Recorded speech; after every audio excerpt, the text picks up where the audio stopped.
Hello students, welcome to my YouTube channel.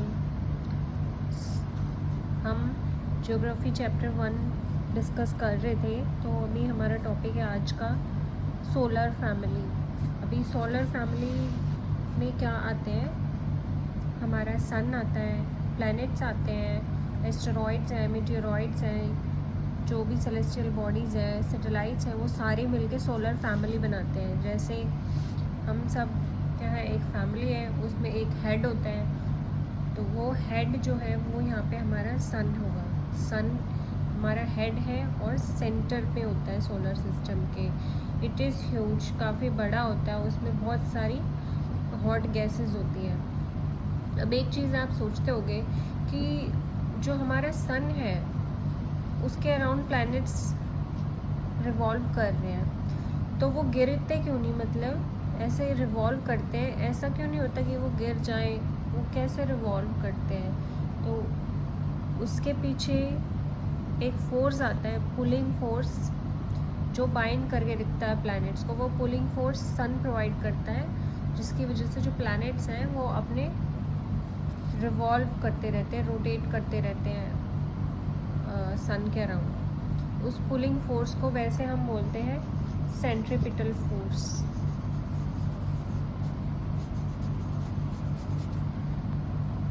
सन है वो ultimate source of heat and light है, ये हमेशा याद रखना। Ultimate source of heat and light जब भी पूछा जाएगा वो हमेशा आएगा सन में।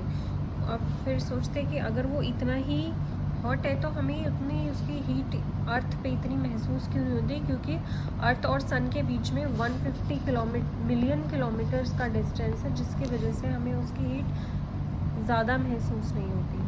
नेक्स्ट आते हैं हमारे प्लैनेट्स। 8 प्लैनेट्स हैं हमारे, इसका हमें सीक्वेंस याद रखना है हमेशा। Mercury, Venus, Earth, Mars, Jupiter, Saturn, Uranus, Neptune.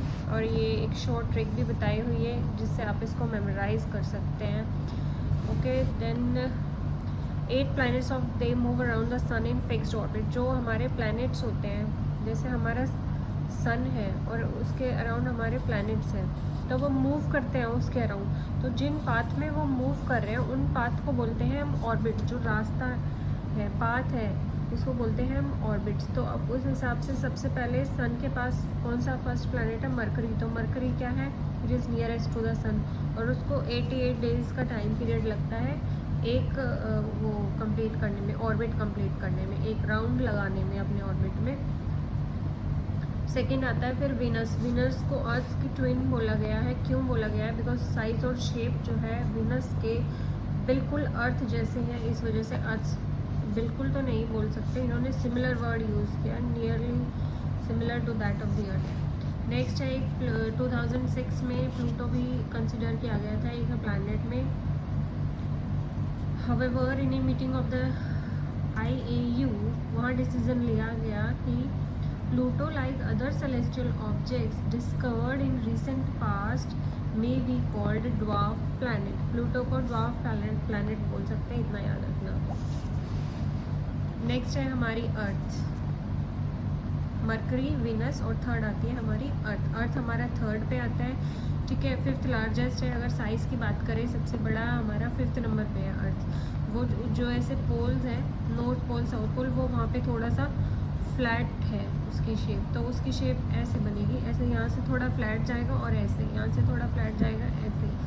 तो उसकी उन्होंने शेप बताई है जियोइड। जियोइड याद रखना, कभी भी सर्कुलर या राउंड शेप मत बोलना, हमेशा अर्थ की शेप जियोइड होगी। Geoid means earth like. Okay, so that's all for today.